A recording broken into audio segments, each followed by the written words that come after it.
Hello everyone, আজকে আমি বানাবো পাবদা মাছের খুবই টেস্টি একটা রেসিপি। তো তোমরা সবাই এটা দেখো আমি কিভাবে বানাই। তার জন্য এখানে দেখতেই পাচ্ছ পাবদা মাছ নিয়ে নিয়েছি, সেটা আমি ভালো মতোই কেটে নিয়েছি। তারপরে এখানে আমি নুন আর এখানে হলুদ গুঁড়ো আমি দিয়ে দিয়েছি। তো দেখতেই পাচ্ছ সেটা আমি ভালো মতো এটা মাখিয়ে নেব চামচের সাহায্যে বা হাত দিয়ে। এটা মাখিয়ে নিতে পারো যেভাবে সুবিধা সেভাবে এটা মাখিয়ে নিতে হবে। এখানে দেখতে পাচ্ছ আমি ভালো মতো মাছটা এখানে মাখিয়ে নিচ্ছি ভালো মতো। তারপরে একটু টাইমের জন্য এটা আমি রেখে দেবো।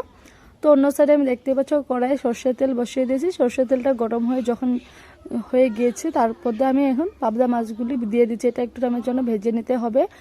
এটা বেশি ভাজবো না, আমি ভেজে নেবো কারণ মাছগুলি টাটকা ছিল। তার জন্য আমি দেখতে পাচ্ছ এভাবে এরকম সাইজের করে আমি এটা মাছগুলি ভেজে নিয়েছি। তারপরে এটা নামিয়ে নিয়েছিলাম। তো অন্য একটা সাইডে আমি মিক্সির জার নিয়ে নিয়েছি, এখানে আমি দেখতে পাচ্ছ কাঁচা লঙ্কা একটু দিয়ে দিচ্ছি। তারপরে আমি আদা দিয়েছি আর এখানে আমি কাজু, এখানে সাদা সর্ষে ঢেলে দিয়েছি আর একটু জল ঢেলে সেটার আমি একটা পেস্ট বানিয়ে নেব। তো আজকে এটা দিয়ে আমি বানাবো, তার জন্য দেখতে পাচ্ছি পেস্টটা খুবই সুন্দরভাবে হয়ে গেছে। তো এখন আমি ফোড়নের জন্য এখানে আমি কড়াই বসিয়ে দিয়েছি। কড়াইতে এখন তেল গরম হয়ে গেছে দেখতে পাচ্ছ। তারপরে এখানে আমি মৌরি দিয়ে দিয়েছি, মৌরি আর জিরে দিয়ে দিয়েছি। তারপরে এখানে আমি তেজপাতা দিয়ে পেস্ট বানিয়ে রাখাটা সেটা দিয়ে দিয়েছি, সেটা এখন আর কালো জিরে দিয়েছিলাম ফোড়নে। তো এটা দেখতে পাচ্ছ তো ফুটিয়ে নিচ্ছে। এখন এখানে আমি হলুদ গুঁড়ো ঢেলে দিয়েছি, লঙ্কা গুঁড়ো ঢেলে দিয়েছি পাউডারটা। তো এটা ভালো মতো এটা দিয়ে আর একটু নুন আর একটু আমি চিনি দিয়েছিলাম। তো সেটা দেখতে পাচ্ছ টেস্টটা ভালো আসে তার জন্য। তো এখানে আমি টমেটো আর পোস্ত বাটা রেখেছিলাম সেটা আমি এড করে দিয়েছি। তো এখানে দেখতে পাচ্ছ তারপরে এটা নামিয়ে নিচ্ছি।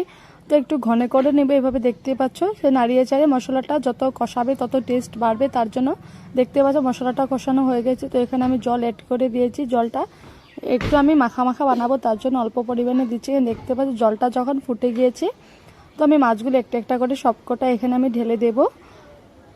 তো দেখতে পাচ্ছ এইভাবে আমি মাছগুলি দিয়ে দিচ্ছি আর একটু নাড়িয়ে নিচ্ছি ভালো মতো। নাড়িয়ে আর একটু টাইমের জন্য এটা আমি ফুটিয়ে নেব ভালো মতো, আর একটু শুকাতে হবে তখন ভালো লাগবে।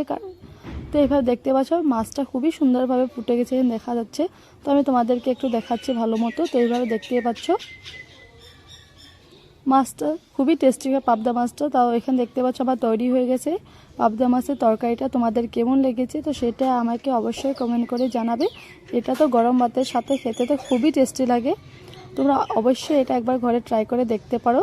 তোমাদের যদি আমার এই পাবদা মাছের রেসিপির ভিডিওটা ভালো লাগে থাকে তো অবশ্যই আমার চ্যানেলটা সবার আগে সাবস্ক্রাইব করে রাখো, যাতে আমার নোটিফিকেশনগুলো তোমাদের কাছে পৌঁছায়। Thank you for watching. তো দেখা হচ্ছে পরের ভিডিওতে।